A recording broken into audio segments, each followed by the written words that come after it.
벌어진 그런 아주 좀 대표적인 사건을 소개를 해드릴게요. 범인 일당은 이제 남매예요. 남매. 네, 남매고 그래서 여동생이 소셜 미디어로 회색 클럽을 해가지고 모아요. 그래서 이분들이 뭘 사겠다라고 하면은 주문을 보내면은 오빠가 그거를 중국에서 기술자를 데리고 만드는 거예요. 만들어가지고 한국으로 보내고 쓰고 그러니까 가짜라고 얘기하고 파는 거죠. 얘기하고 팔았는데 소위 말하는 뭐 특 S급 정말 진품 같은 가짜를 파는 거고 아니 이분들이 판 가짜가 가짜 가격이 1,300만 원이에요. 가방인데. 와, 가짜가 H 이런 거군요. 그렇죠. 예. 정가는 얼마길래? 정가 1억 1,000만 원. 이 고객들은 일단 뭐 대학 교수, 의사 이런 분들입니다. 가격 때문에 뭐 그 사신 분도 계시지만 그 1억 1,000만 원짜리 가방 같은 거는 주문을 해도 쉽게 못 산다면서요. 네, 대기 기간도 굉장히 길고 그래서 이분이 모은 그 회원이 2,300명이에요. 2,300명이고 그 중에 700명은 구매를 했어요. 그래서 이거를 이제 적발을 했는데 회원제 사이트에서 중국산 특 S급 가짜 명품을 팔아 34억 원의 수익을 챙긴 남매가 검거됐습니다. 붙잡힌 A씨 남매는 블로그와 밴드에 가짜 명품 사진을 올리는 방식으로 판매 사이트 회원을 2,000명 넘게 모았습니다. 가짜 명품 80억 원어치를 팔아 34억 원을 챙긴 A씨 남매는 포 등 외제차를 타며 호화로운 생활을 해온 것으로 드러났습니다.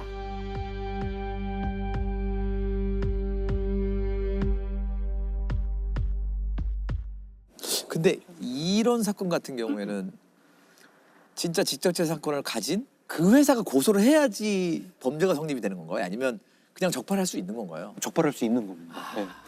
그 회사가 고발하지 않아도 우리가 이제 지나가다가 사실은 짝퉁 판매업소를 보고 고발을 하면은 경찰이 수사를 하고 기소를 할 수가 있어요. 그 회사들은 이제 그런 걸 기초로 해서 손해배상 청구를 하는 거예요. 네. 너 때문에 우리의 브랜드 이미지가 이렇게 하락했고 그걸로 수익을 봤으니까 이 정도는 손해로 계산을 해서 우리한테 배상을 하라. 민사로는 절로 민사로, 나가야 예, 돼요. 근데 짝퉁을 만드는 건 분명 범죄인데 네. 짝퉁인 거를 인지하고 구매하는 거는 범죄인가요, 아닌가요? 아, 구매하는 건 범죄가 아닙니다. 구매하는 거. 네, 짝퉁은 사는 사람은 처벌을 받지 않아요. 그래서 우리가 좀 약간 좀 죄의식이 없죠. 자기 이거 사는 걸로 인해서 피해자가 있다는 생각을 잘 못해요. 그냥 가벼운 마음으로 짝퉁을 샀다고 생각을 하는데 사실은 범죄 조직의 수익이고 그 조직이 어디서 성매매업소 만드는데 투자를 한 셈일 수도 있습니다. 네. 이게 그냥 수요 없어지면 싹 없어질 만한 범죄거든요. 그렇죠. 수요가 있으니까 수요 때문에 공급이- 생기는 범죄잖아요. 네. 제가 오늘 낮에 그 압수물품 그 컨테이너 다녀왔는데 이런 것도 가짜가 있나 싶을 정도로 정말 그냥 생필품 우리 쓰는 거 그런 것도 가짜가 많아요. 여기가 그러면 이제 압수물품 놔두는 그런 네, 동원 창고입니다. 우와. 이게 이렇게 있으니까 되게 좀 기묘하달까? 사실 이제 이 제품은 네. 그 아울렛에서 판매했던 거거든요. 이거 사는 분은 그러면 진짜 이게 진짜인 줄 알고- 진짜인 줄 알고 썼던 거겠네요. 예, 그렇습니다. 이런 그라인더도 아, 공업용 그라인더 네, 네, 가는 거요. 그렇죠, 그렇죠. 네네네. 깨져요. 그렇죠, 그렇죠. 깨지면 네, 이거 쓸면 돼요, 나- 이렇게. 막 돌아가다 날아가가지고 눈에 들어가고 막. 예, 예. 마스크도 짝퉁 있어요. 짝퉁인데 검정필 네. 한국 산업안전공단 검정필 획득. 이거는 한참 코로나 마스크 모자랄 때. 할때 신고가 들어와가지고 이거는 이게 그 대란이 일어났었던 그 물건. 이야. 그래서 만들자마자 인기 끈다 싶으니까 바로 그냥 또 짝퉁을 만들고 참. 아니 근데 이렇게 뭐 말씀만 듣다가 물건을 보니까 진짜 짝퉁 규모가 어마어마하다. 그러니까 저는 이게 꼭 명품보다는 뭔가 신용과 브랜딩이 된 제품은 짝퉁이 나오는 것 같아요. 그쵸, 그쵸. 네. 왜냐 그걸 그 이름 보고 다 사니까. 그런 걸 보여주는 사건이 있는데요. 2015년에 검거가 된 사건이고 천삼 위조 사건입니다. 천삼? 네, 인삼 같은 거예요? 이게 이제 홍삼의 네. 등급인데 최고급 최고급이구나. 홍삼을 따로 이제 천삼이라고 브랜딩을 해서 팔아요. 하는데 제가 어제 인터넷 쇼핑몰 가가지고 천삼 얼마인가 보니까 요만한 거 600g짜리 한 통이 300만 원이에요. 와.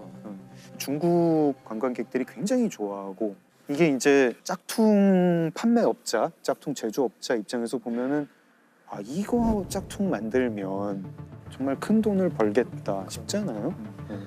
그러면은 중국의 이 짝퉁 제조업자들이 어떻게 하느냐 이런 경우에 어떻게 할까요? 어차피 상 봐가지고 모를 것 같고요. 일반인들은 그러니까 웬만한 전문가 아니면은 그 인증서라든가 이런 그렇죠. 걸 도용해야 그렇죠. 뭐 아주 그걸 이 짝퉁 조직이 어떻게 하냐면은 한국의 인삼 회사에서 그 인증서랑 포장지를 만드는 회사가 있잖아요. 네. 그 회사 사장님을 포섭을 합니다. 아, 포장지 만드는 기계랑 정품 인증서 만드는 기계를 한 대씩 더 만들어. 정품 인증서를 수만 장을 만들고 그 만드는 기계를 인천항에다가 배에다 실어요. 배에다 싣는데 그날이 일요일이었대요. 네. 그리고 이제 이 판매 조직 입장에서는 제조 조직 입장에서는 다 끝난 거잖아요.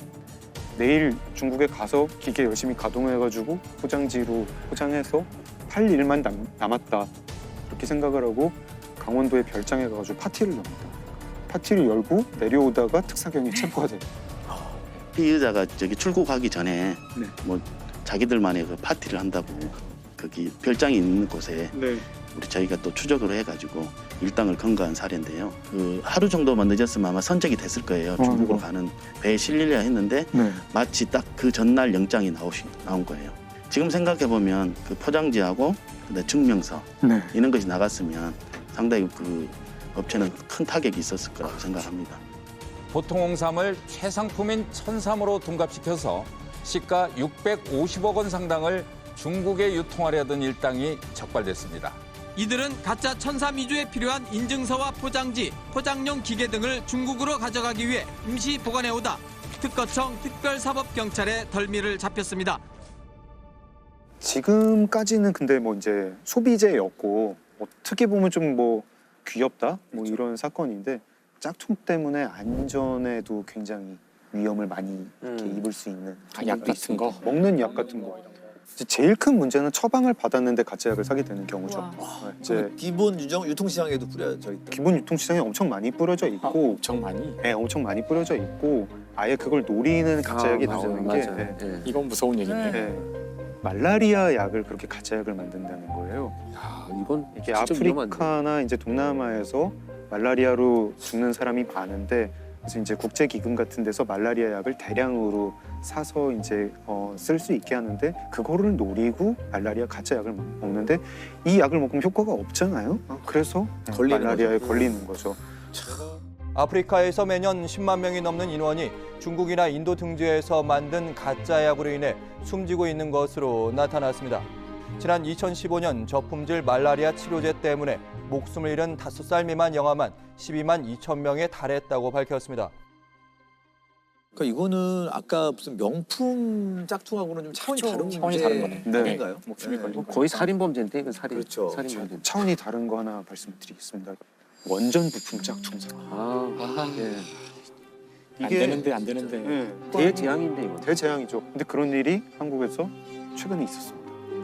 이게 2011년부터 2013년까지 이제 뭐 원전 납품 비리라고 알려졌던 사건이고 심각한 부품이 짝퉁이 돼서 원전 6곳을 그렇게 이제 세운 그런 사건이에요. 원자력 발전소에 또 불량 부품이 사용된 것으로 확인돼 신고리 2호기와 신월성 1호기 가동이 중단됐습니다. 교체에만 넉 달 정도 걸려 당장 다음 달부터 시작될 전력난을 극복하기가 만만치 않습니다. 그때의 그 문제의 부품은 뭐냐면 제어용 케이블이라고 하는 케이블인데요. 원전에서 사고가 났을 때 안전 설비가 원전을 이제 차단하는 그런 설비가 있는데 그때 신호를 보내는 그런 케이블이에요. 굉장히 중요한 거예요. 사고가 났을 때 엄청난 거잖아요. 엄청나죠. 그게 가동을 네. 안 되거나 이러면. 네. 만약에 이 케이블이 제대로 작동하지 않았다. 그러면은 사고가 났을 때 방사성 물질을 차단하지 못할 수 있습니다. 완전히 어마어마한 일이 벌어지는 거죠. 사실 이런 케이블은 엄청난 압력에서도 가동이 돼야 되고 엄청난 온도에서도 가동이 돼야 되고 굉장히 이제 기술이 중요한 그런 케이블이니까 한국 민간 인증기관에 맡겨요. 그 한국 인증기관이 다시 캐나다에 있는 시험기관에 또 보내가지고 또 여러 가지 테스트를 하게 해요. 근데 캐나다에서 불합격 판정을 받은 거예요. 네. 이게 높은 온도에서 작동하지 않는다. 네. 불합격 판정을 받으니까 어떻게 하지 하다가 그냥 합격한 걸로 고치자. 위조를 하자. 가짜 그 짝퉁 부품을 이건 이제 진품이라고 할 수 없죠. 이걸 보냅니다. 그걸 위조를 한 사람이 누구였냐면 한국수력원자력의 간부, 그리고 대기업 전선회사의 간부, 그리고 이걸 인증해야 되는 인증기관 대표. 와, 그 다 이게 조직적인 범죄네요. 범죄죠. 원전 부품의 시험 성적서를 위조한 혐의로 기소된 업체 간부와 이에 가담한 검증업체 한수원 직원들에게 중형이 선고됐습니다. 원자력 발전소에 불량 케이블을 납품한 혐의로 기소된 전선 업무 고문에게 징역 12년의 중형을 선고했습니다. 피해액이 얼마나 됐나요? 피해 비용 규모가 9조 원에서 12조 원 이렇게 엄청난 규모네. 네, 엄청난 규모죠. 9조에서 12조. 그게 원전 세워야 되고 그 원전 이미 들어갔던 거 다 부숴가지고 교체해야 되고 원전 세운 동안에 더 비싼 에너지로 전기를 공급을 해야 되고 우리나라 2013년에 전력 수급 위기가 한번 왔었는데 그 원인 중에 하나입니다. 네. 이게 이제 사건이 밝혀지게 되는 경위 중에 하나가 그거예요. 근데 후쿠시마 원전 사고가 나가지고 네, 우리는 어떤가 하면서 감사를 했는데 협력업체들이 이제 제보를 합니다. 저 협력업체 이상하게 테스트를 빨리 받아. 부품 보증서를 이상하게 빨리 받아. 이런 걸로 제보를 해서 수사가 들어간 것도 있고 마지막에 이 전선 제어 케이블 건은 결국은 이제 내부 고발이었습니다. 내부 고발 아니면 이런 것도 힘들죠. 이거를 이 상태에서 잡았던 게 맞아요. 다행이라고 볼 수도 나중에 있고. 사고가 나서 네. 심지어 원인을 못 찾을 수도 있잖아요. 그럴 수 때문에 있죠. 그러면 네. 이거 어마어마한 사고가 나면 엄청난 거고. 그러니까 항상 이게 안전과 관련된 것에는 좀 과도할 만큼 주의를 기울여도 되는데 사실 거기에도 이제 우리가 항상 그 효율이나 빨리빨리 하는 원전에 대해서는 그 안전성 때문에 사람들이 걱정을 많이 하고 그걸 이제 우리가 믿고 계속 가동을 하도록 하려면은 그런 전 과정이 투명하게 언제나 네. 유지가 돼야 되는데 사람들이 못 믿게 되면 결국은 할 수 없게 되는 거죠. 2019년 12월부터 2020년 7월까지 어떤 일이 있었냐면은 50대 B 씨라는 사람이 이 경찰관을 사칭해가지고 채팅 앱에 접속해가지고 10대 청소년 2명을 성폭행하고 또 이 불법 촬영하는 그런 혐의로 체포된 적이 있는데 경찰을 사칭해 미성년자들을 성폭행한 혐의로 재판에 넘겨진 53살 A씨에게 징역 8년을 선고했습니다. A씨는 채팅 애플리케이션으로 만난 10대 미성년자 2명을 상대로 협박한 뒤에 성폭행을 저지른 혐의를 받고 있습니다. 어떤 방식이었냐면 이제 채팅 앱에 접속을 해가지고 조건 만남을 하자 이렇게 제안을 해가지고 청소년들하고 만나면은 위조된 경찰 신분증이죠. 이거하고 테이저건 이런 것들을 보여주면서 내 경찰인데 함정수사처럼 그렇죠. 너 조건 만남 하려고 했지. 그래서 내 말 안 들으면 경찰서에 가야 돼. 이런 식으로 해가지고 징역 8년을 받던 사건이 있었고 그리고 또 이렇게 또 경찰을 사칭한 범죄도 많았지만 국정원이나 청와대 같은 그렇죠. 이른바 우리가 이제 생각하는 고위 권력기관들 거기 사람들을 사칭하는 그런 범죄들도 꽤 컸어요. 대표적인 사건이 우리나라 초대 대통령이 이승만 대통령 시절에 1957년에 벌어진 사건이에요. 57년.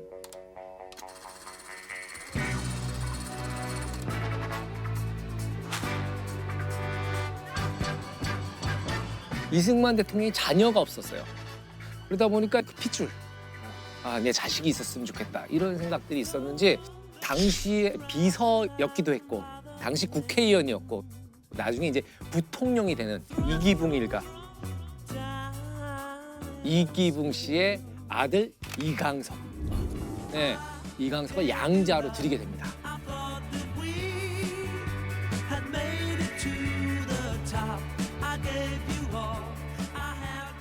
그 이강석은 졸지에 최고 권력자의 아들이 된 거예요. 아들이 되면서 이제 이 사람이 행패를 부리기 시작하는데 백주 대낮에 헌병 정복을 입은 헌병 뺨을 때리고 파출소에 들어와서 막 집기를 파손하고 막 행패를 부려도 그걸 막을 수 있는 사람이 아무도 없었던 거예요. 그리고 또 이 이강석이 이제 그 서울대 법대 편입을 시도했다가 서울대 재학생들의 강한 반발로 또 무산된 적이 있고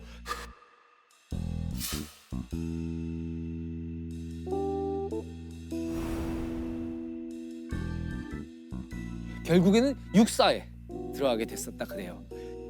그때 당시에는 워낙 그 초법적인 권력을 등에 업었는데 생부인 이기붕이 또 어떤 그렇죠. 상징이었잖아요. 그렇죠, 그렇죠. 예. 예. 이 이강석의 횡포가 날이 갈수록 심해질 무렵에 경상북도 일대에 이강석이 등장을 합니다. 요 57년도 요 해가 태풍으로 이 수해를 많이 우리나라가 입었던 그 해래요. 근데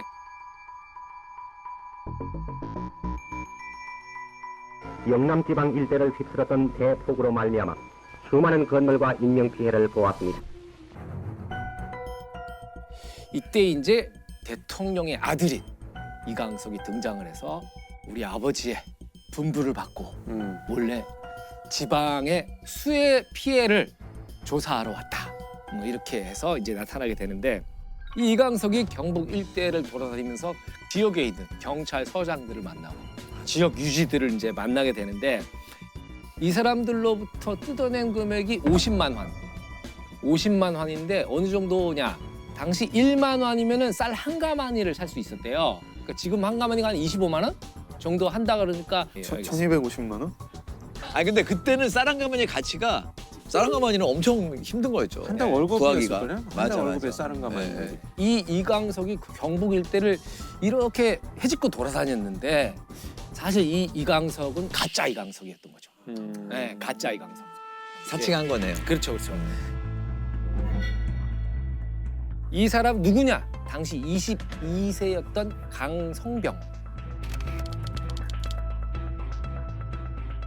근데 이 사람이 원래는 이제 집안이 부유하게 살다가 이제 또 대학 입시 서울대 법대를 시험을 봤다가 또 떨어져요. 그리고 또 다른 대학을 봤다 떨어지고 가뜩이나 심란해 있던 차에 아버지 사업이 망해가지고 집안의 가세가 완전히 기울어 버려요. 그러면서 그때부터 이제 세상을 비관했다 그럽니다. 그러던 차에 어느 날 자기 주변 사람들이 야, 너 그거 봤어? 그 신문 좀 봐봐. 그 대통령의 양자가 된 이강석 사진이 신문에 이제 딱 뜬 거예요. 자기랑 너무 닮은 거야. 아, 얘도 닮은 걸 이용했구나. 자기가 봐도 닮은 거예요. 자, 그때 당시의 사진을 이 사람이 실제 이강석. 이강석. 좀 이 사람이 이제 강성병 씨. 비슷하네요. 얼굴이 비슷하죠. 눈매가 비슷하네요. 예, 얼굴이 비슷하죠. 그래서 이제 이 가짜 이강석이 경주 시내의 다방에 갔다가 우연히 경주 경찰서장을 보게 돼요. 그때 결심을 했다 그래요. 내가 한번 이강석으로 사칭해 볼까? 그리고 서장님이시죠. 그런데요. 저 대통령 양자인 이강석입니다. 난리 나지. 이 가짜 이강석이 내가 아버지의 특별 분부를 받고 지역 시찰을 하고 있는 중이다. 이러니까 이 경주 서장이 아이고 어떻게 이렇게 귀하신 몸이 여기까지 막 난리가 난 거야. 그래서 이제 이 경주 서장님이 경주 최고급 호텔에 모시고 관용차를 운전기사까지 딸려가지고 서장님이 직접 다니면서 불국사 관광을 시켜드립니다. 요것이 다부탑, 요것이 석가탑, 요것이 천마총. 예, 막 보여드리고 거기 있는 각종 기념품들 다 선물을 하고 심지어 불국사 앞에서 서장하고 기념 촬영까지. 대담하다. 대담하죠. 대담하죠. 좀 이해가 되는 게 지금처럼 이렇게 막 일일생활권이 아니잖아요. 그렇죠. 진짜 먼 곳이잖아요. 하긴 경부고속도로도 지어지기 전이고. 어떻게 확인하겠어요, 진짜. 그렇죠. 예, 그리고 전화해가지고 뭐 맞아요? 이러기도 애매하잖아요. 그러면 서울에 확인해 본다는 것 자체도 되게 신뢰되는 일일까 봐. 이 경찰서장 입장에서는 정말 로또에 맞은 것처럼 기회라고 생각했을 것 같아. 기회지. 얘가 이제 드디어 승진의 기회가 서울 가는구나. 그래서 이제 경찰서장이 그렇게 극진한 대접을 하고 관용차로 해가지고 운전기사 딸려서 보낼 테니까 편하게 가십시오. 그러니까 이제 이 가짜 이강석이 경무관으로 승진. 그러면서 얼마나 설레었겠어. 그럼 이 서장님이 야 드디어 내 라인 탔구나. 그래가지고 이제 그 관용차를 운전기사가 딸린 관용차를 타고 영천으로 진입을 합니다. 영천에서도 이제 간 곳이 경찰서죠. 경찰서장과 또 만납니다. 그리고 또 경찰서장의 극진한 대접을 받고 다음날 이제 안동을 갔는데 소문이 났을 거 아니에요.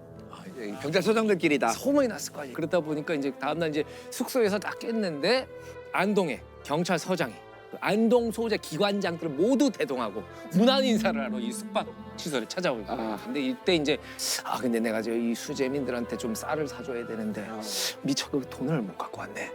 그러면서 이제 여기서 또 돈을 뜯어내요. 이 경북의 유지들 이분들한테 이 3일 동안 뜯어낸 금액이 46만 5천 원. 뜯어낸 큰 돈이죠. 거죠. 그것도 진짜 큰 돈이죠. 그리고 이제 뭐 다음 날 대구로 갑니다. 대구. 그리고 경북 도지사를 만납니다. 점점 이제 꼬리가 좀 길어지네요. 그죠? 관사에서 도지사를 만나죠. 도지사, 오셨습니까? 막 얘기를 하는데 이 도지사 경북 도지사가 보니까 좀 이상한 거야. 비서도 없고 말이야. 아무리 내사라 그래도 좀 수상하잖아요. 수상인데 때마침 운명의 장난일까요? 이 경북 도지사의 아들과 이강석이 친분이 있었대요. 실제 이강석이. 그러니까 좀 이상하니까 아들한테 야 네가 와서 얼굴 좀 확인해봐라. 그러더니 이제 이 경북 도지사 아들이 아빠 아니야. 강석이 아니야. 3일 만에 체포가 됩니다. 이 사기 행각 3일 만에. 그리고 이제 그 대구에서 이제 재판이 열립니다.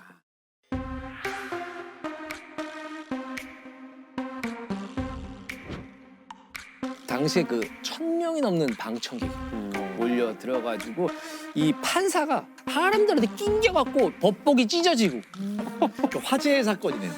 대구 법원에 있던 재판정에 있었던 의자 반이 파손이 됐대요. 사람들을 치워가지고 그 정도로 아무튼 떠들썩한 사건이었는데 재판에서 이제 범죄 동기에 대해서 물어봤을 거 아니에요. 그랬더니 이제 이 가짜 이강석이 뭐라고 얘기했냐면 신문을 통해서 이강석이 헌병 뺨을 때리고 집기를 파손하고 이래도 아무 일이 없다는 걸 보고서 무슨 일이든 내가 해도 되겠다 이렇게 생각을 했다 그래요. 그리고 대한민국 관리들의 부패함을 테스트할 수 있었다. 헐리우드 같았으면 60만 달러의 배우 연기료를 받을 수 있었던 연기였다. 뭐 이런 얘기까지 했다 그래요. 아니 가짜 이강석은 사람들이 재밌어했을 것 같아요. 진짜 이강석에 대해서도 못마땅한 마음이 있고 뭐 그 서장이나 뭐 도지사에 대해서도 못마땅한 마음이 있었을 텐데 이때 당시에 이제 이 경주서장이 얘기했던 귀하신 몸이 여기까지 나중에 관용어구처럼 된 거죠. 귀하신 몸이라는.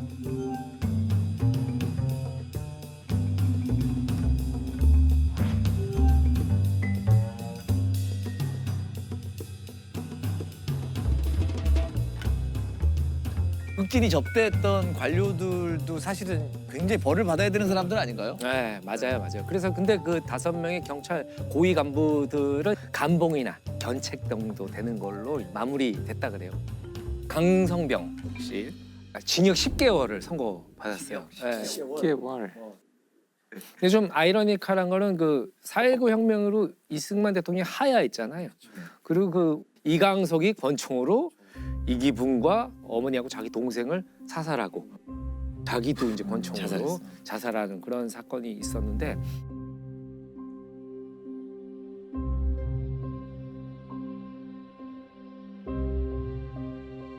그로부터 얼마 후에 이 가짜 이강석도 독약을 마시고 세상을 그래요. 네.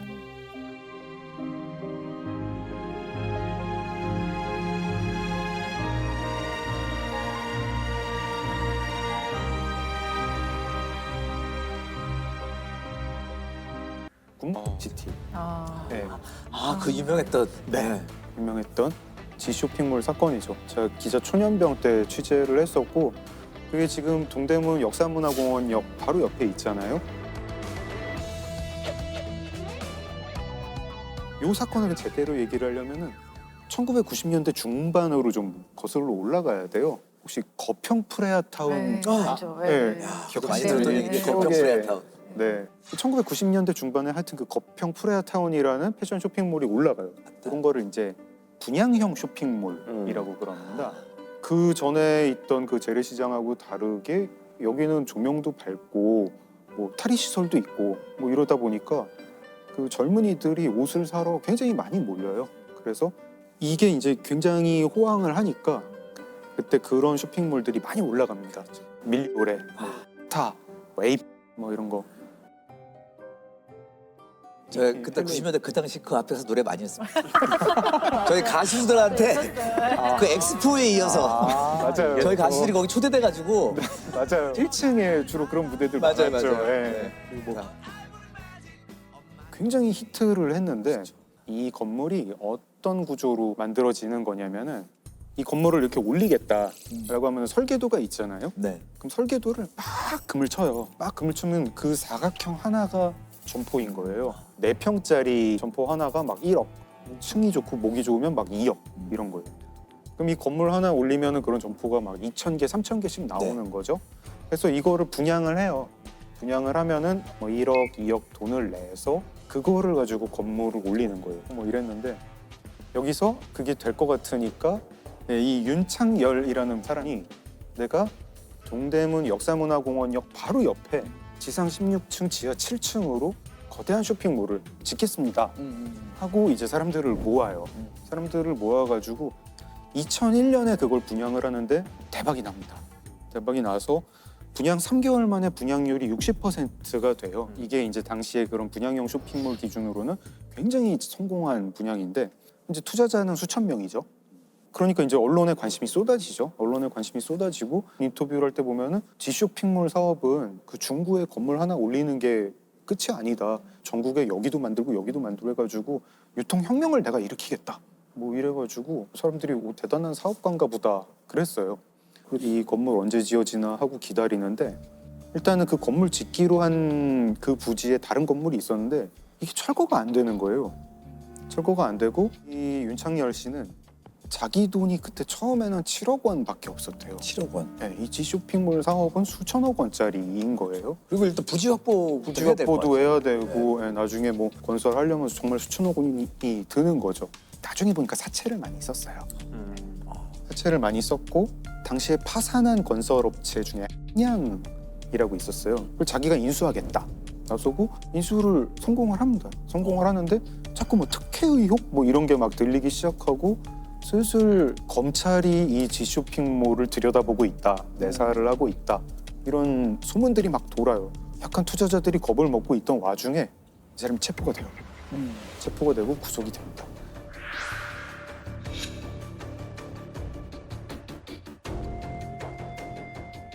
검찰이 결국 수사 결과를 발표를 합니다.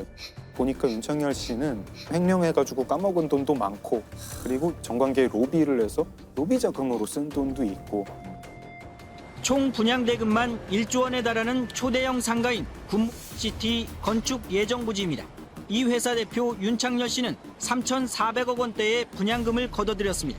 윤 씨는 이동 가운데 수백억 원을 횡령한 혐의로 검찰의 수배를 받아오다 어제 저녁 붙잡혔습니다. 검찰은 또 윤 씨가 지난해 말 2억 원의 정치 후원금을 낸 사실 외에 또 다른 돈을 건넨 정황을 포착하고 집중 조사하고 있습니다. 그런 돈을 가지고 아무도 안 했어요. 땅도 안 산 거예요. 땅도 안 샀고 시공사도 선정이 안 됐고 건축 허가도 다 안 받았고 더 황당한 건 그건 불법이 아니더라고요. 아무것도 안 해도 아무것도 안 한 건 당시에는 아파트가 아니라 이런 그 상가용 건물들은 부지 확보 안 하고 분양해도 되는 거예요. 법이 그랬다 이거죠? 법이 그랬어요. 세상에. 법이 그렇고 사실은 그렇게 짓는 게 관행이었어요. 윤창열 씨는 아무런 자금 조달 계획이나 능력도 없이 고의로 3,400여 명에게 3,700여 원을 가로챘다. 이것은 희대의 사기극이다. 네. 그래서 윤창열 씨는 결국은 대법원까지 가서 뭐 배임, 횡령, 사기 뭐 이런 혐의로 징역 10년을 선고를 받습니다. 그 이 사람 어떻게 이 투자한 분들 어떻게 해요? 그러니까. 이게 제일 문제죠. 그쵸. 제가 그때 이제 경찰 기자라 가지고 구속된 직후에 이 지쇼핑몰 사무실을 갔었거든요. 네. 아수라장도 그런 아수라장이 없어요. 전국에서 그 투자를 한 사람들이 몰려와가지고 이거 어떻게 되는 거냐 막 항의도 하고 문의도 하고 진짜 그 사람들 같이 가면 이제 너무 충격을 받아가지고 건강 해쳐가지고 돌아가신 분이 30명이 넘고 이혼한 부부도 10쌍이 넘었다고 해요.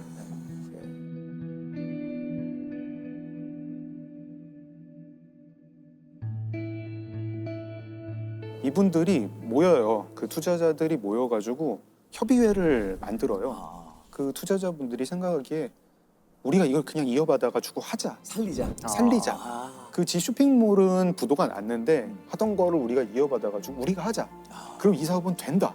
정말 눈물의 사업 추진을 하세요. 이분들은 그 지 쇼핑몰에 있던 컴퓨터를 자기들이 가져가셔서 프로그래머를 고용을 해가지고 이거를 복원을 해서 거기에 있던 자료 같은 걸로 로비를 어떻게 한 것 같다 이런 거 정황들 많이 밝혀내시고 그래서 결국 그럽니다. 짓습니까? 지어요. 2008년에 다 지어요. 다 짓는데 투자자가 한 2,000명이 그 앞에 모여 있는데 다 눈물바다. 그렇겠다. 엉엉 울면서. 회사 대표의 자금 횡령으로 건설 무산 위기에 놓여서 계약자 3,000명이 돈을 날릴 위기에 처했던 동대문 굿시티가 부도 사태 5년 5개월 만에 오늘 문을 엽니다. 피해자들은 계약자 협의회를 만들어 법정 관리를 신청했고 법원이 요구했던 1,700억 원을 모아 법정 관리 인가를 받아 건물을 다시 지을 수 있었습니다.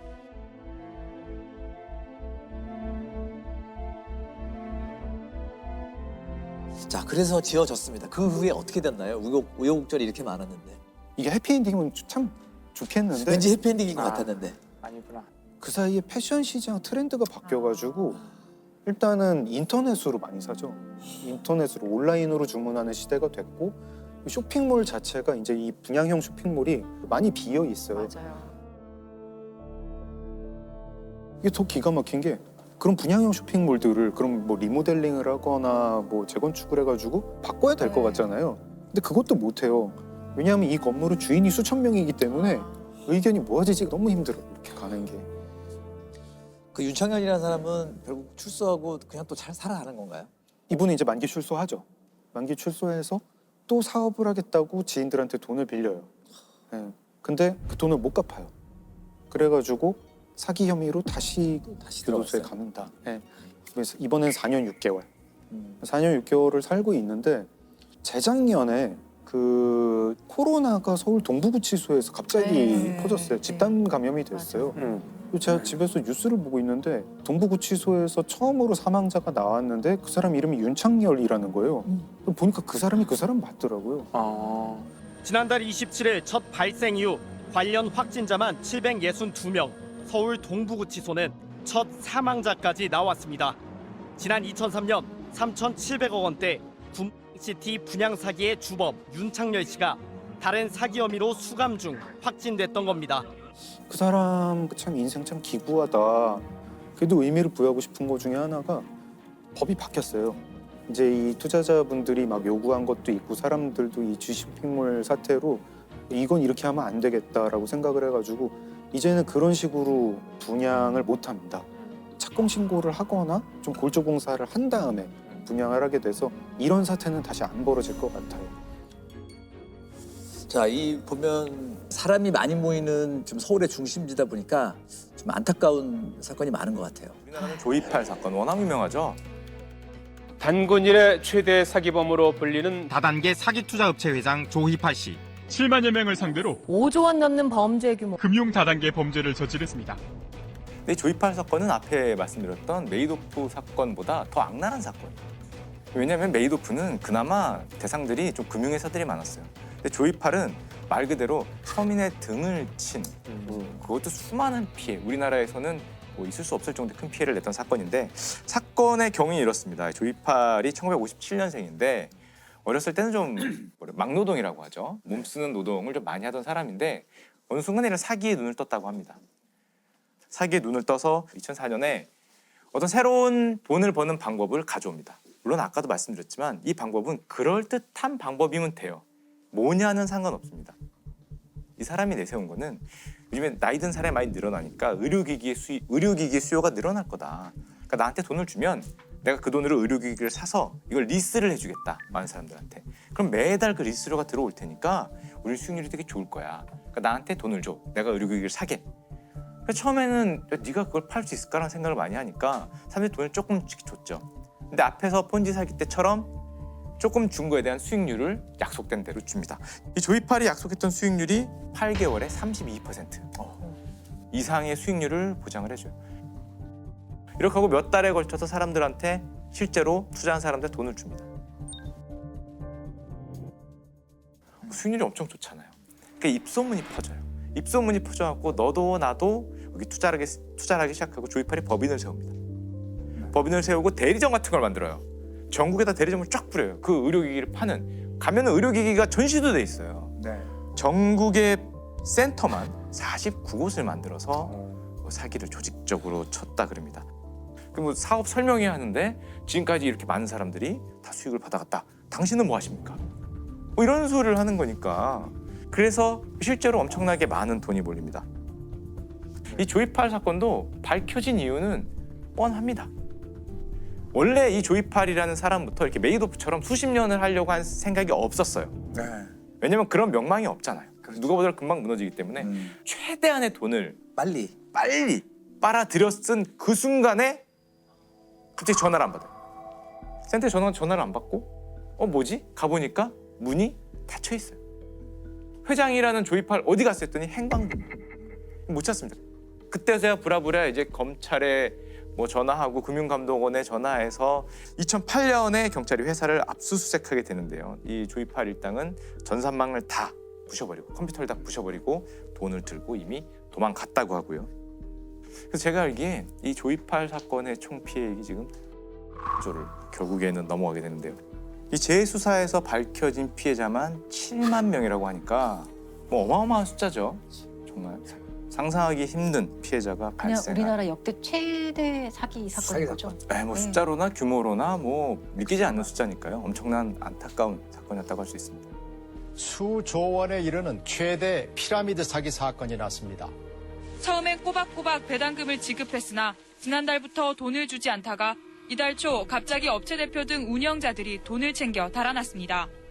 피해자들 가운데 상당수는 주부들로 다단계 판매의 특성상 대부분 주위 사람들을 끌어들인 것으로 알려졌습니다. 자동차 8천까지 돌아오려면 많이 끌어나가지고 진짜 들어가지도 못해. 거기 우리 집 바닥에서 죽는다고. 그 같은 방식의 폰지 사기인가요? 조이팔도? 똑같죠. 뒷사람의 돈으로 앞사람만 이익을 얻고 뒷사람의 돈은 보장되지 않는 이런 비즈니스 모델을 당연히 사기 범죄죠. 사기 범죄. 근데 더 안 좋은 게 2008년 12월에 이 조이팔이 중국으로 밀항을 합니다. 우리나라에 있으면 잡힐 거 하고 돈 쓸 수가 없잖아요. 누구 다 얼굴을 아니까. 근데 밀항에도 잡아야 되지 않겠냐. 인터폴 같은 거를 통해서. 그렇죠. 워낙 피해가 크니까. 워낙 유명한 사건이니까 전 국민이 다 관심을 가졌는데 저 3년 뒤에 어떤 일이 이 동영상이 하나가 한국으로 들어옵니다. 그래서 2011년 12월 조 씨가 중국에서 심장마비로 사망했다라고 발표가 나죠. 발표가 나죠. 다단계 사기왕 조이팔 씨의 시신이 투명한 관 속에 놓여 있습니다. 경찰은 조 씨가 급성 심근경색으로 숨졌다고 밝혔습니다. 그 죽음을 두고 이 얘기 많았어요. 예, 동영상이 오잖아요. 봐라 죽었다. 가장 먼저 든 의심은 화장 들어가는 사람을 왜 찍었고 굳이 얼굴 보이게 유리관으로 보란 말이야 하면서 이렇게 찍어갖고 가서 했다는 거. 또 사망 진단서에 중국 공안 도장이 안 맞았다, 사망 일자, 화장 일자가 안 맞았다 등등등등 많은 의혹이 나왔지만 결국에는 화장을 했기 때문에 사망으로 판정이 났던 사건이었죠. 이 조이팔 사건 때문에 실제로 가정이 파탄난 건 부지기수고 자살하시는 분도 많이 생겼다고 하고 너무 피해가 크니까 검찰이 2014년에 조이팔 사건을 이제 재수사합니다. 전부 재수사를 해서 뭔가 큰 기대를 했는데 다시 한번 사망한 것이 맞다. 이렇게 나오면서 2016년 6월 28일 날 조 씨가 사망했고 공소권 없음으로 처분을 내리면서 수사가 지금 종결됐죠. 희대 사기꾼 조이팔이 진짜 중국에서 사망한 걸로 검찰이 수사의 결론을 내렸습니다. 조 씨 가족들이 촬영한 이 영상에 대해 검찰은 위조 흔적이 없다고 밝혔습니다. 장례식 참석자들의 진술이 일치했다는 점과 함께 검찰이 조 씨가 사망한 것으로 결론 내린 근거입니다. 결국 조이팔의 죽음은 이제 명확히 밝혀지지 않았습니다. 다만 명확히 남은 거는 피해자들이 남아있죠.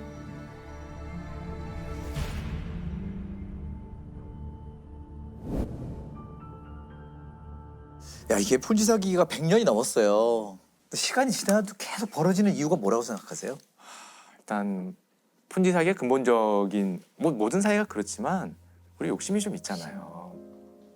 1년에 30%, 1년에 40%, 심지어 막 100%. 그렇게 훌륭한 돈을 버는 모델이 잘 없습니다, 이 세상에. 잘 있으면은 그건 어떻게 되냐? 상장 회사가 돼요. 그렇죠. 거기 투자하려고 그렇게 뛰어다니는 사람들도 못 찾는데 갑자기 어느 날 누군가가 나한테 와서 30%, 20%, 뭐 50%를 보장한다면 뭔가 문제가 있는 거죠. 저는 보장이란 말이 제일 위험한 말 같아요. 보장은 불가능합니다. 그렇죠. 섣불리 보장이라고 얘기한다는 말은 다른 말로 하면은 위험이라는 말을 숨기는 거예요. 인간이 제일 싫어하는 감정 중에 하나가 불확실하다는 거거든요. 그거를 건드려주는 것이 이 사기 수법의 가장 핵심이라고 보여집니다. 나는 보장할 수 있어 라는 한마디만 있어도 꿈과 희망을 가진 사람들은 의존하게 되거든요. 그렇죠. 그런데 정말 유명한 말이 있어요.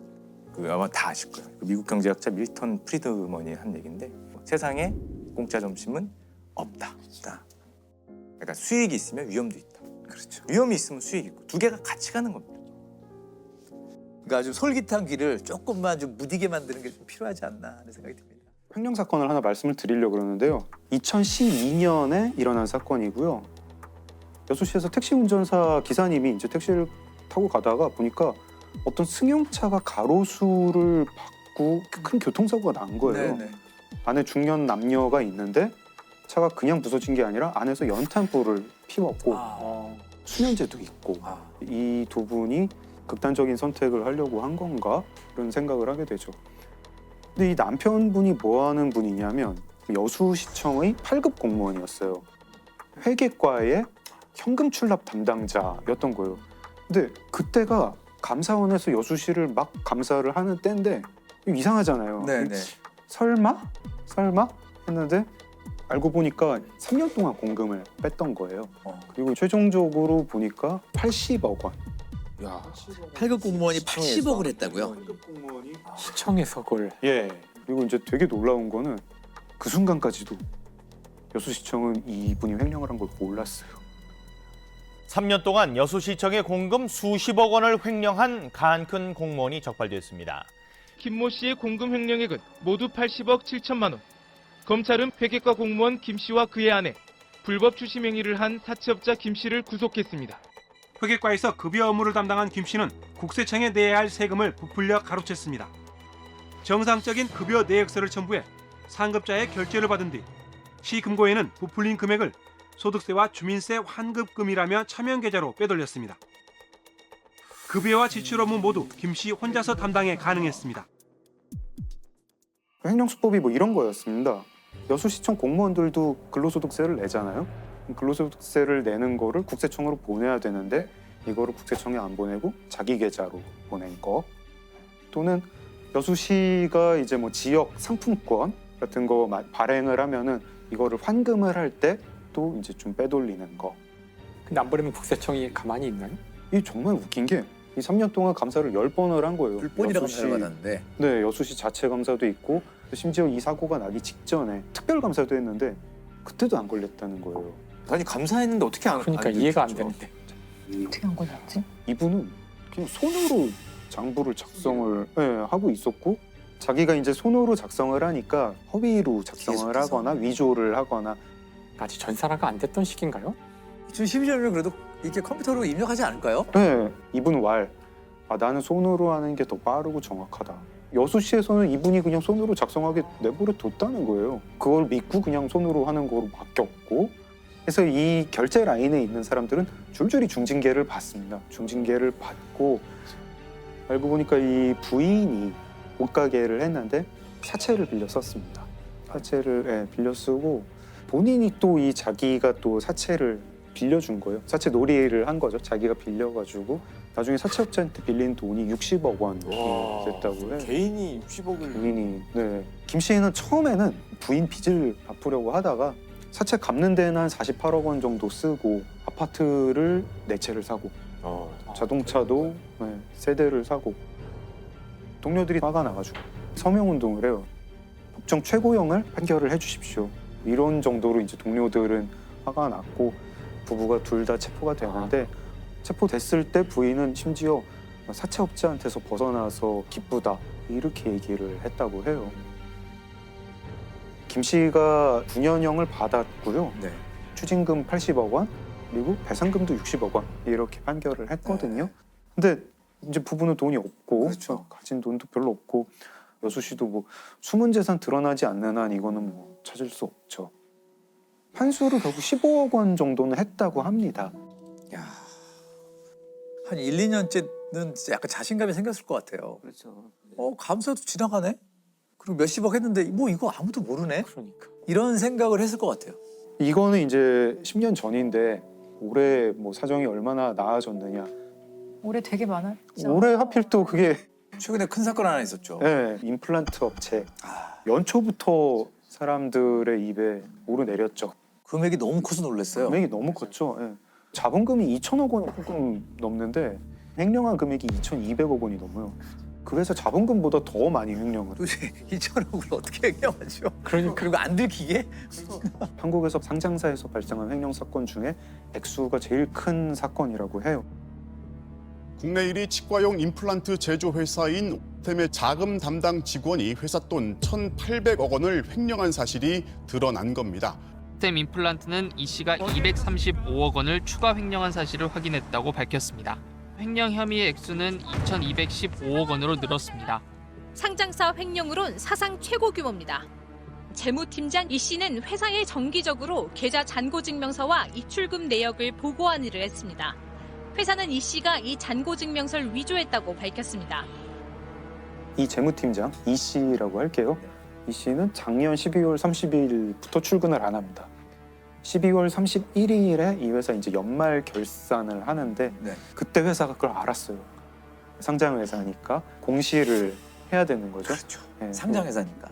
우리 회사의 재무팀장이 횡령을 해서 경찰에 고발을 했습니다. 투자자들이 이걸 보고 정말 네. 액수가 너무 크니까 이 한국거래소에서 바로 이 회사 주식은 거래를 중단을 시키고 뭐 입출금 내역, 뭐 회사의 뭐 자금 수지, 뭐 잔액 증명서 이런 거를 위조한 다음에 회사 돈을 자기 은행, 자기 주식 계좌 이렇게 뭐 이체하는 수법을 썼대요. 이것도 사실 저는 이해가 안 갑니다.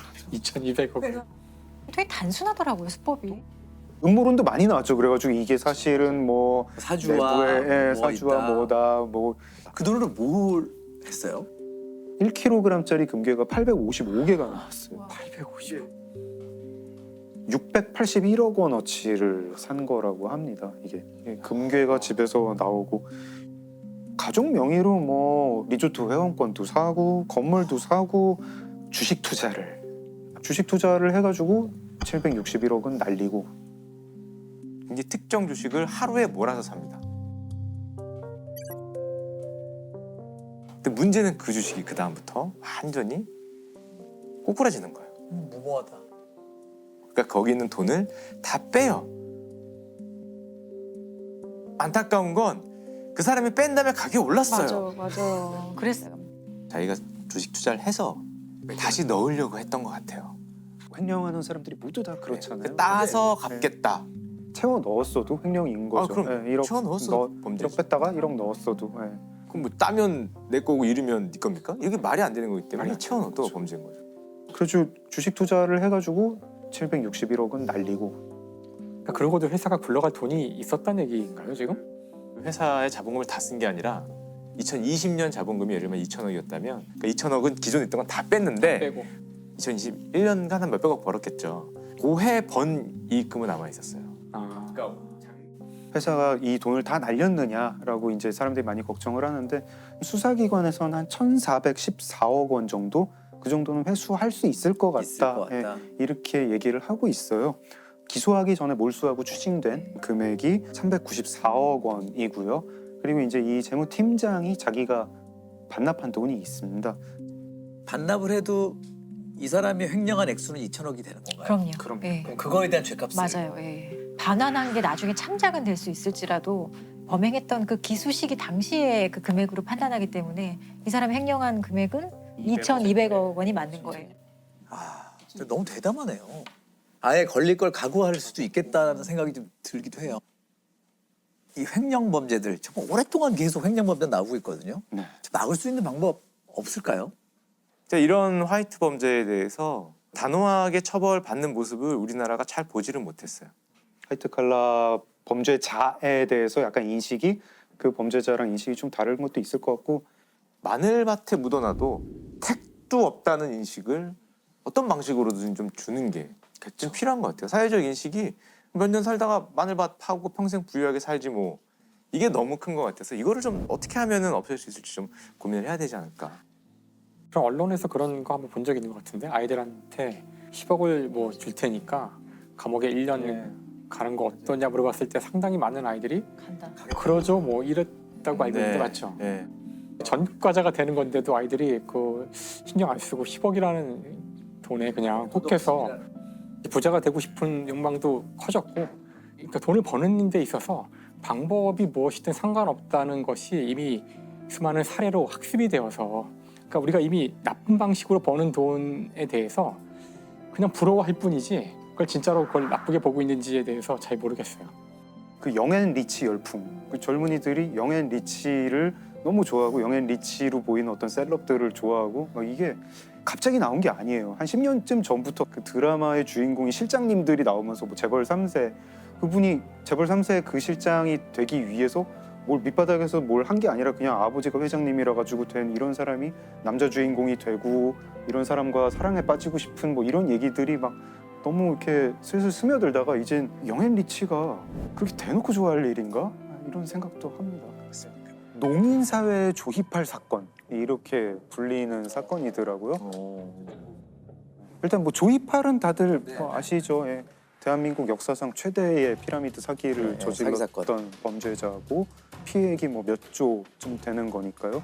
제가 지금 말씀드리려는 사건도 뭐 그런 비슷한 피라미드 사기 사건이고요. 이 사건의 특이한 거는 농인사회에서 벌어졌다는 거. 근데 이제 청각장애인이랑 농인은 달라요. 그러니까 후천적으로 청각장애를 입을 수 있잖아요. 베토벤처럼. 그렇죠. 네, 원래 청인이었다가 어떤 식으로든 청력을 상실을 해서 청각장애인이 된 경우에는 다른 사람의 말을 듣지는 못하지만 자기는 말을 할 수 있죠. 이분들은 청각장애인이고요. 선천적으로 귀가 안 들리는 경우 어릴 때 말을 구어를 익히기가 매우 어렵고 들리질 않으니까. 네, 그래서 나이가 들어서도 구어를 잘 사용하지 못하는 경우가 있습니다. 그리고 수어를 자기의 제일 언어로 사용을 하게 되는 경우가 이런 경우를 농인이라고 합니다. 농인에 이제 대비되는 말은 청인이라고 부릅니다. 네. 농인사회라고 할 때 여기서 농인은 굉장히 끈끈해요. 네, 농인들이 농학교를 다니게 되다 보니까 거기서 선배, 후배, 동창 이렇게 막 이어지게도 되고요. 또 이제 우리를 도울 수 있는 사람은 나와 정체성이 같은 사람이 나를 이해하고 나를 도울 수 있다. 그러니까 끈끈하기도 하지만 좀 폐쇄적이기도 하죠. 폐쇄적이죠. 네. 그런 집단 폐쇄성이 있기 때문에 제가 말씀드리려는 사건이 일어난 거기도 한데요. 뭐 농인사회 조이팔이라는 거는 별명이고 실제로는 행복팀 사기 사건. 네, 농아인들이 같은 신체 장애를 겪고 있는 농아인들을 상대로 조직적인 사기를 벌여온 것으로 드러났습니다. 현재까지 파악된 피해자만 500여 명, 피해액은 280억 원대입니다. 총책 A씨를 포함해 조직원 대부분이 농아인입니다. 주범이 김모 씨라고 하는 자인데요. 이 사람도 농인이에요. 김 씨라고 부를게요. 김 씨는 같은 농인을 상대로 전부터 그 사기 조직을 운영을 하고 있었어요. 그때 동업자가 2사람이 더 있었고 그때 조직원은 한 7, 8명 뭐 이 정도. 그때는 투자 사기 조직 이름이 행복의 빛. 행복의 빛. 네, 행복의 빛이라고 불렀어요. 그러다가 동업자 중에 한 명이 다른 건으로 구속이 돼요. 구속이 되니까 이 김 씨가 이 행복의 빛을 조직을 재편을 해요. 행복팀으로 재편을 하고 그때부터 이 행복팀이 전국적으로 커지게 됩니다. 투자자를 이제 모으는데 전부 농인을 상대로 모으고 이 농인들이 아까 말씀드렸듯이 그 농학교 선후배 학연이 있다 보니까 자기 선후배 동창들을 찾아가지고 우리 행복팀이라는 거에 투자를 해라. 그러면은 원금의 몇 배를 주겠다. 3개월 안에 2배, 뭐 3배 뭐 이렇게 주겠다라고 얘기를 하면서 굉장히 집요하게 설득을 했다고 해요. 되게 큰 조직인 것처럼 자기들을 포장을 해요. 지금 부동산 개발업자가 높으신 분이라는 분이 있는데 이 사람은 농인은 아니다. 청인인데 근데 이 사람이 옛날에 길거리에서 쓰러졌었어. 쓰러졌는데 어떤 농인이 이 사람을 도와줬대. 그래서 스토리를 만들어. 네. 이 사람은 농인들에게 은혜를 갚기 위해서 이 사업을 하는 거야. 이분 이름은 지금 말할 수 없어. 높으신 분. 높으신 분이라고 하자. 이 사람이 아파트랑 공장을 지으려고 한다. 여기에 투자하면 석 달 안에 얼마로 불려주겠다. 그리고 거기 공장을 지으면 너를 일하게 해주겠다. 네. 또 너한테 일자리를 줄게. 나중에 연금도 줄게. 뭐 이런 식으로 막 설득을 하는데 일자리 준다는 얘기에 농인들이 마음이 많이 움직였다고 해요.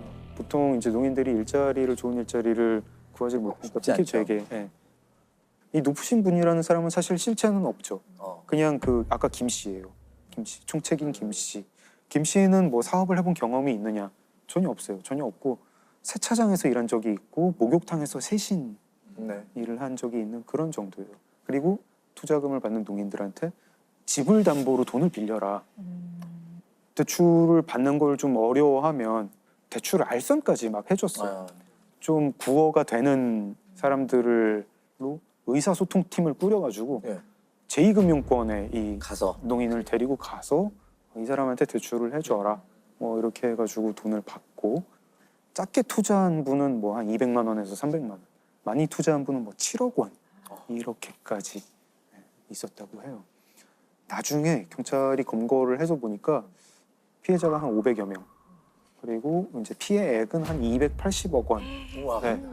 그게 다 그 피 같은 그 농인들이 한 분 한 분 뭐 몇백만 원에서 몇천만 원, 몇억 원 이렇게 모은 돈이었죠. 그렇게 해서 돈을 모아가지고 조직원들이 지역 팀장한테 돈을 보내고 팀장이 지역 총책들에게 보내고 이 지역 총책은 4개의 총책이 있었어요. 대전, 경기, 경남, 서울 뭐 이런 식이고 색깔을 뭐 부여를 했습니다. 뭐 파란 팀, 하얀 팀, 뭐 노란 팀. 이 팀장이 그 받은 돈을 현금으로 바꿔가지고 김 씨한테 상자에 넣어가지고 보내는 구조였어요. 그 은행 거래 내역을 숨기려고요. 그리고 한 달에 뭐 2-3번씩 모여가지고 단합대회도 열었습니다. 그런 단합대회가 정말 이렇게 종교단체 비스무리하게. 그러니까 피라미드가 하는 형태의 일을 다 했네요, 보니까. 네. 경쟁심도 좀 유도를 했죠. 뭐 등급을 A, B, C, D 등급으로 그 조직원들을 나누고 2천만 원 이상 내야 제일 밑에 D 등급을 벗어나는 건데 D 등급은 공장을 지어줘도 일을 할 수 없다. 이러면서 돈을 더 내게 유도를 했죠. 그리고 탈퇴하려는 움직임을 누가 보이면은 4-5명이 거기를 찾아가서 휴대폰을 빼앗고 협박도 하고 회유도 하고 심지어 뭐 농인 부부 중에 뭐 한쪽이 탈퇴를 하겠다 이러면 이혼각서를 쓰게 하고 심리적인 그 인지를 만든 거죠. 검은 배경에 가면을 쓴 남자가 수화를 하는 영상입니다. 투자를 거부하거나 조직을 탈퇴하려는 농아인을 협박하는 내용입니다. 충성 맹세를 하게 하고 배신하면 끝까지 찾아내 죽인다는 조직 강령과 합숙 훈련도 했습니다. 세뇌 수준의 합숙 교육도 했습니다. 형편이 어렵고 금융 지식이 부족한 농아인들을 노렸습니다. 농인이시기 때문에 이 사건이 알려지기가 쉽지 않았을 것 같아요. 네네. 2016년인데요. 그 농인 한 분이 경찰서에 찾아가가지고 신고를 해요. 지금 농인한테서 투자금을 받는 사람들이 있는데 좀 이상하다. 뭐 이런 식으로 신고를 하니까 경찰에서도 그는 좀 민사 같은데요?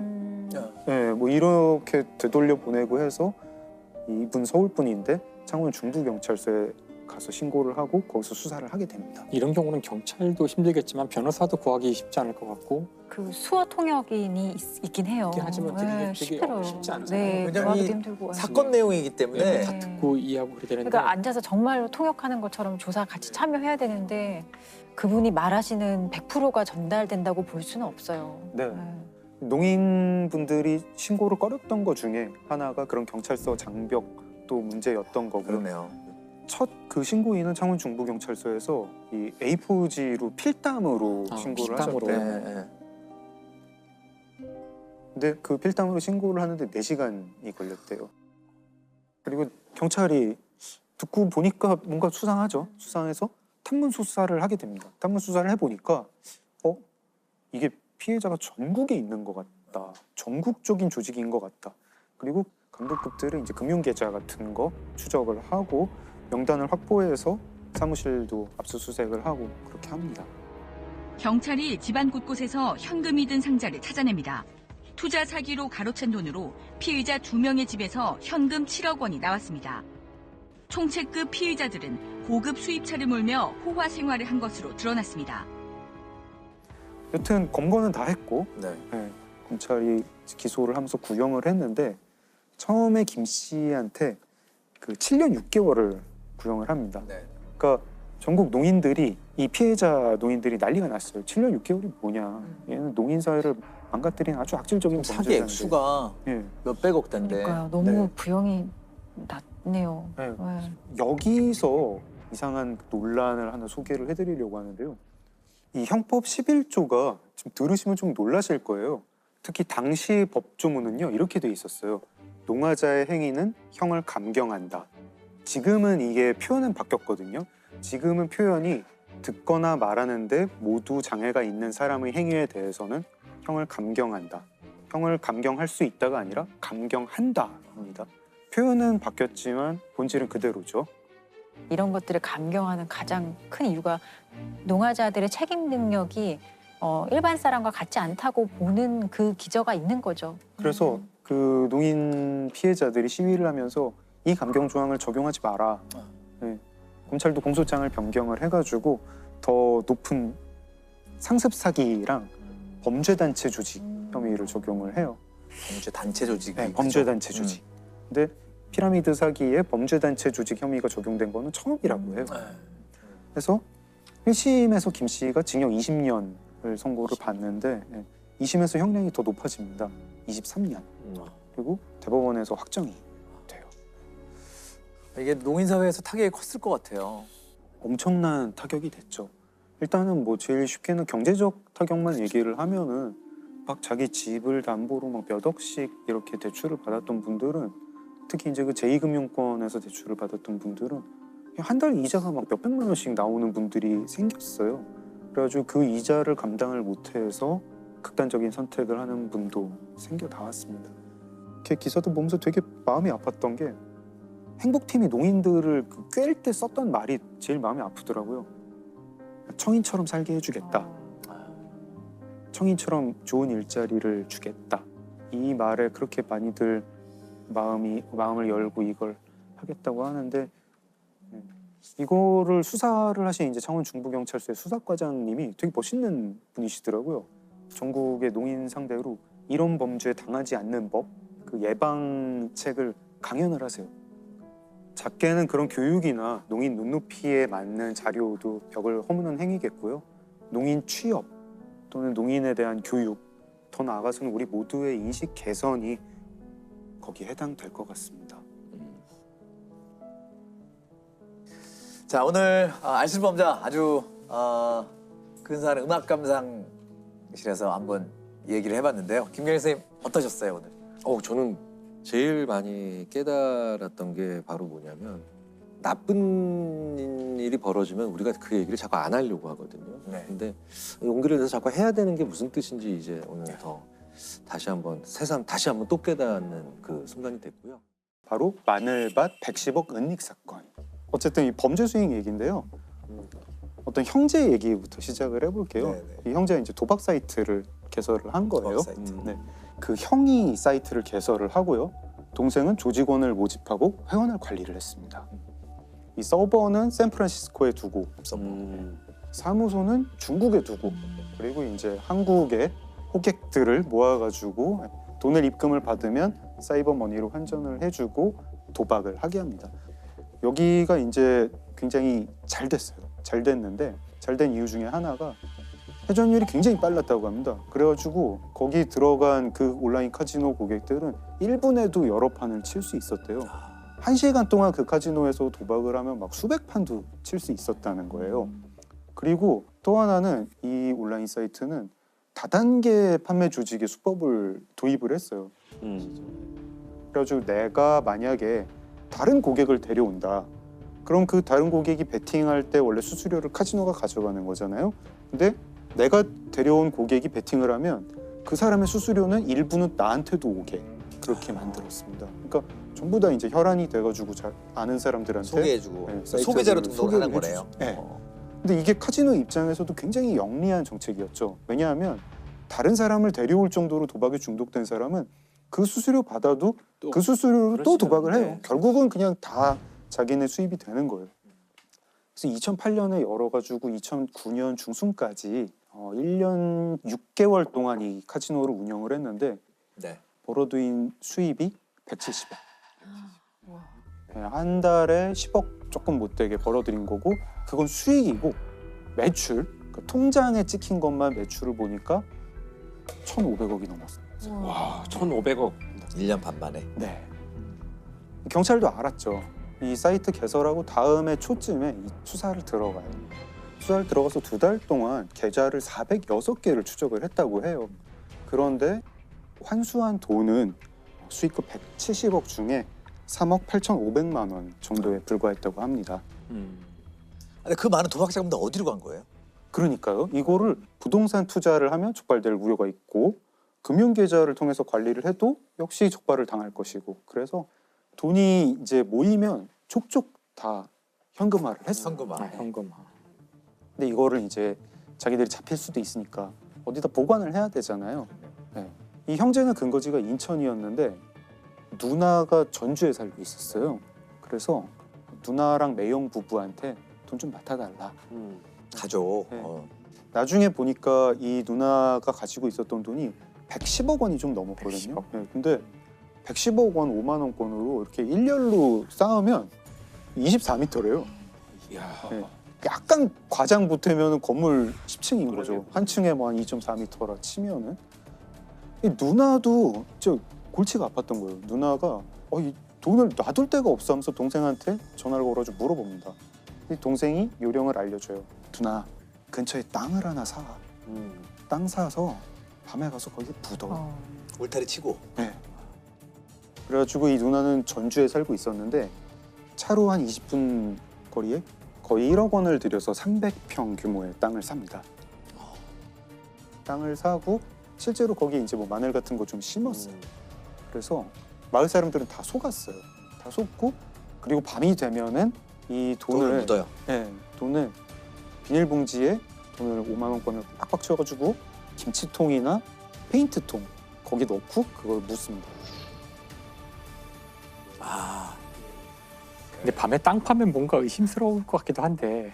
아마 시골이라 가지고 밤에 몰랐나 봐요. 일찍 주무시죠? 시골에서. 한 번 들킬 뻔한 적은 있어요. 원래 그 땅에 소나무랑 매화나무가 있었거든요. 전 주인이 심어놓은 거죠. 근데 여기 이제 소나무랑 매화나무가 있으니까 이걸 이제 자기 땅으로 옮기려고 하는 거예요. 이걸 옮기려고 굴착기 기사를 부릅니다. 불러가지고 굴착기 기사가 땅을 파요. 땅을 파다가 김치통 같은 게 나온 거예요. 나와가지고 이게 뭐지?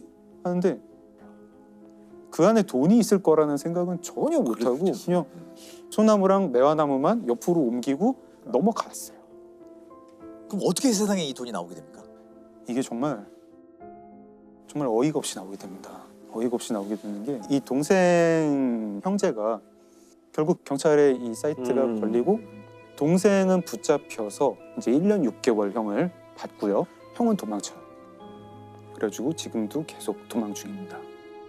근데 이 매형이 돈을 보다 보니까 약간 욕심이 난 거예요. 그러니까요. 저는 왜 이런 사건이 없나 했어요. 결국은 그럴 리가 없죠. 네. 네. 한 3억 정도를 써요. 그러니까. 네. 근데 아까 그 동생이 1년 6개월형을 받았다고 했잖아요. 출소할 때가 된 거예요. 이제 불안해지죠. 우리 처남들이 보니까 되게 무서운 처남들이던데 조직원들도 있고. 그래서 자기가 다시 밤에 파괴됩니다. 파괴되는데 3억만 모자란 게 아니라 7억이 모자란 거예요. 4억이 누가 더 썼네요? 네. 매형이 이제 거기서부터 이상한 생각을 하게 돼요. 그때 나무 옮긴다고 굴착기 기사가 이거 팠었지. 매형은 그 굴착기 기사가 아무래도 의심스럽죠. 그리고 자기가 빼돌린 3억 원까지 이 기사에게 뒤집어 씌워야겠다. 이런 결심을 합니다. 그래서 그 굴착기 기사가 운영하는 식당으로 찾아가요.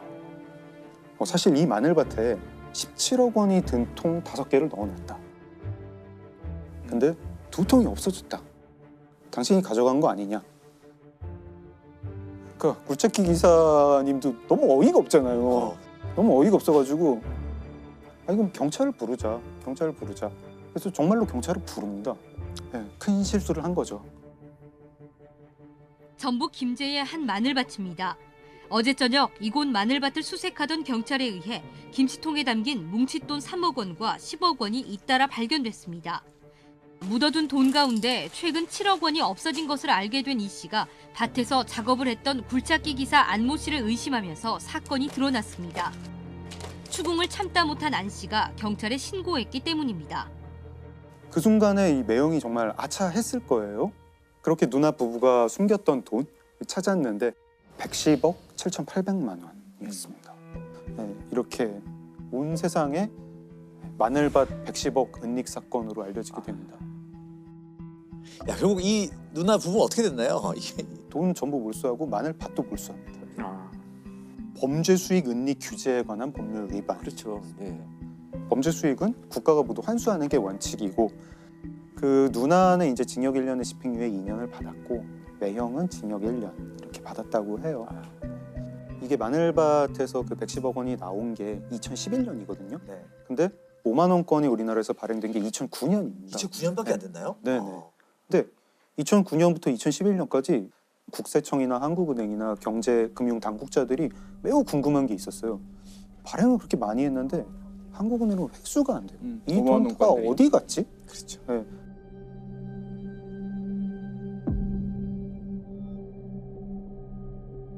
근데 이 마늘밭 사건이 터지면서 범죄 조직이 5만 원권을 자금 관리용으로 쓰고 있다. 이게 증거가 나온 거죠.